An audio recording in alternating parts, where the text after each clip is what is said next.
Welcome everybody, my name is Marcus Toman, and in this video you will learn how you can easily attach files in Trello. So let's start. First, what you want to do is just like add another card, or we have a card, it really doesn't matter. Let's click on it, and first you will have it here, attachment. Click on it, and first you have options to attach it from computer or Trello or Google Drive, Dropbox, Box, OneDrive, up to you, and computer. And now let's say I'm going to upload my photo here.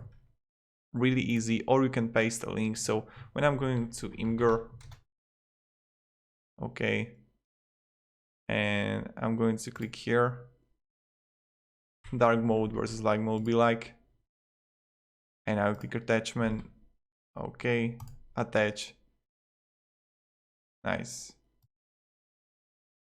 So someone opens it and voila, this is how you get attachment. Or you can even add a YouTube video if you would like, really up to you, really easy. So, oh my god, what's this?